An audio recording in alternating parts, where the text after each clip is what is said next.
Welcome to Facts TV News, where everything is true. Will Smith gets 10 years Oscar ban over Chris Rock's slap? The Motion Picture Academy on Friday banned Will Smith from attending the Oscars or any other academy event for 10 years following his slap of Chris Rock at the Academy Awards. The move comes after a meeting of the Academy's Board of Governors to discuss a response to Smith's actions. The Academy, in a statement, called Smith's action unacceptable and harmful. Smith preemptively resigned from the Academy last week during the running up of the meeting and said he would accept any punishment the Academy handed down. "I accept and respect the Academy's decision," Smith said in a statement. The Academy also apologized for its handling of the situation and allowing Smith to stay and accept his Best Actor award. "During our telecast, we did not adequately address the situation in the room. For this, we are sorry," the Academy stated. "This was an opportunity for us to set an example for our guests, viewers, and our Academy family around the world, and we fell short, unprepared for the unprecedented." 30-year-old St. Andrew woman missing since March 22nd. 30-year-old Melissa Getfield, otherwise called Shauna, a cosmetologist of Greenville Road, 9 miles, Bull Bay in St. Andrew, has been reported missing since Tuesday, March 22nd. She is of brown complexion, medium build, and about 5 feet 2 inches tall. Reports from the police are that about 8 a.m., Getfield was last seen leaving her house for work, dressed in a blue jean skirt, white blouse, and a pair of black slippers. She sports a short curly hairstyle. She has scars on both arms and at the back of her neck.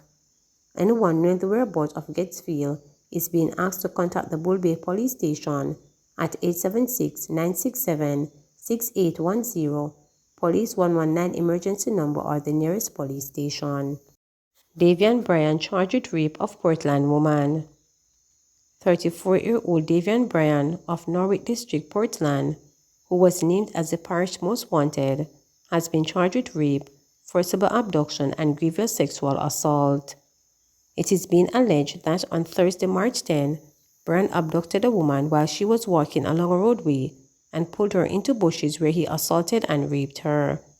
Bryan was charged after he was pointed out by the woman during an identification parade. His court date is being arranged. Bryan, who is also the main suspect in the abduction of 2 girls in St. Thomas last year, managed to elude cops for several months. However, he was arrested during an operation on Wednesday, March 23rd, in the Durham District, Portland. 51-year-old woman shot, robbed of $300,000. A 51-year-old woman was robbed and shot by a gunman during a robbery in Clamstead District in Limehall, St. Ann on Thursday. The woman, who was shot in the leg and has since been admitted in hospital, was robbed of $300,000 shortly after exiting a taxi at her gate, the police reported. It is reported that the woman, a higgler, went to a financial institution in Ocharas in the parish where she secured a loan of $300,000.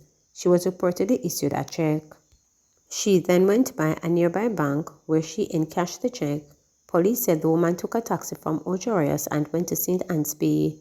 She stopped at a food market for a few minutes, then went home in another taxi. Just as she alighted from the taxi, she was approached by 2 masked men on a motorbike, one of whom was armed with a handgun. The armed man shot her and took her handbag with cash. They then escaped. Residents of the area rushed the injured woman to hospital, where she was admitted. Abducted 17-year-old girl rescued in Portland. Swift action by the police resulted in the capture of one of 2 men who reportedly abducted a 17-year-old girl in Portland on Thursday night. The man, whose name police have declined to release as he is not yet being charged, is from Kingston. Up to publication time, the police were still searching for the other man.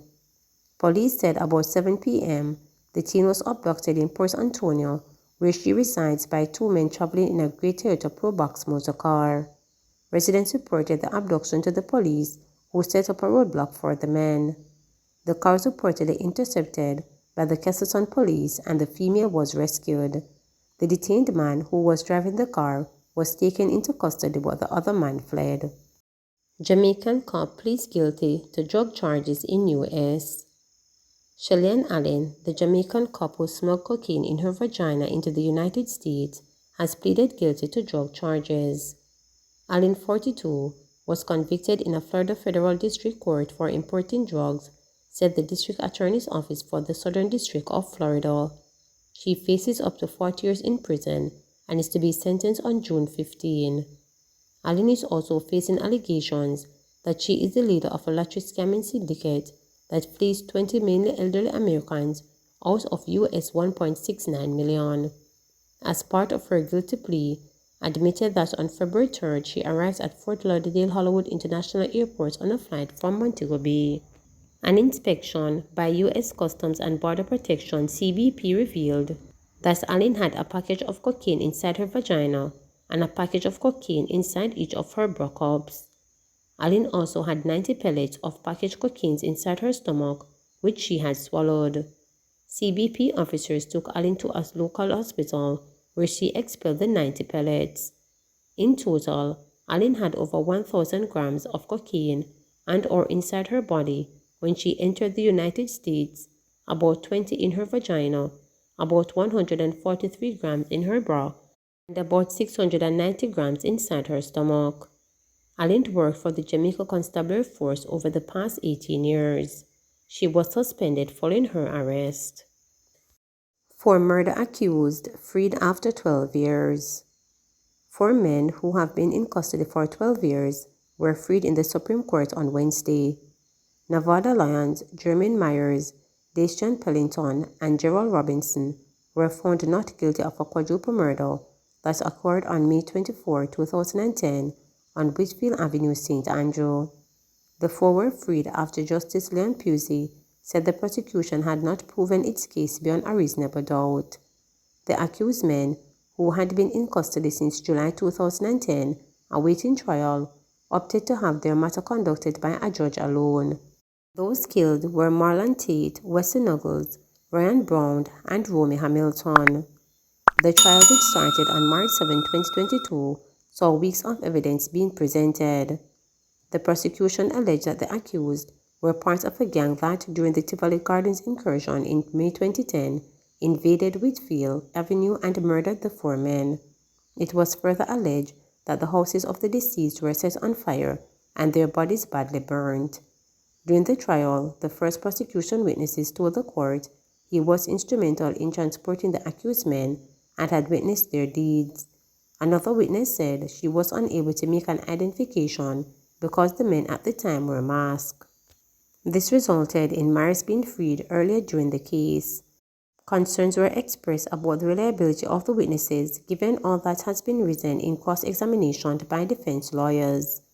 Robinson was represented by Peter Champagne QC, along with Jacqueline Usher, Myers by Robert Armstrong, Pellington by Patrick Peterkin, and Johnny McDonald and Lawrence by Kemar Robinson.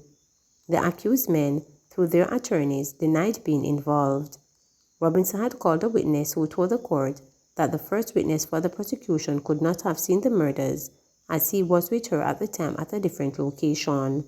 It was suggested to the first witness that he lied to save himself from being prosecuted. Action needed to mitigate public health risks, says Tufton. Minister of Health and Wellness Dr. Christopher Tufton is calling on Jamaicans to do what is necessary to mitigate the risk factors that can lead to public health threats. This, the minister said, includes the improper disposal of solid waste, which can contribute to issues such as mosquito-breathing fueling disease such as dengue. In his address to mark World Health Day, WHD, which was observed on Thursday, April 7 under the theme, Our Planet, Our Health, Tufton pointed out that WHD 2022 creates a platform from which to pivot as we take stock of current challenges, from the ongoing pandemic to a polluted planet and an increased incidence of diseases. He argued that the theme reflects a call to action that reinforces the need to rebuild following the devastation of COVID-19 through the adoption of an approach that prioritizes the health of the planet. Our success will mean that individuals will be able to live in a healthy environment that is enabling their physical and mental health, the minister stated. Tufton pointed out that the past 2 years have been dominated by efforts to stem the tide of COVID-19.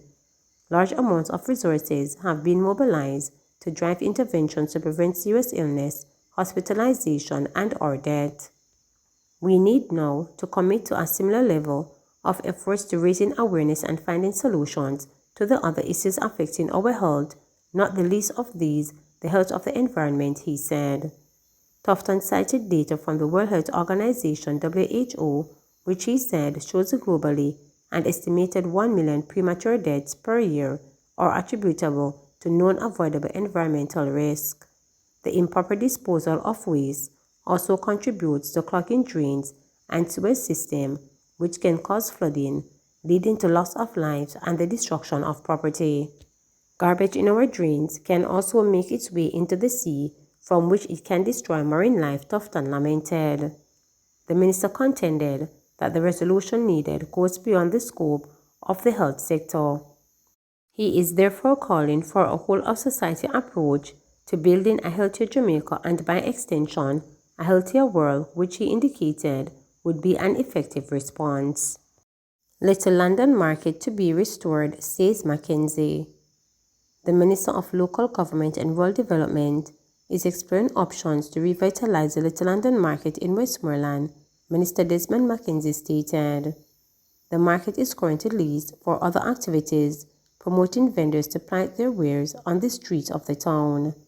Mackenzie, who toured the facility on Thursday, April 7, told journalists that he has spoken to people who have the lease and there is a willingness to again facilitate vendors.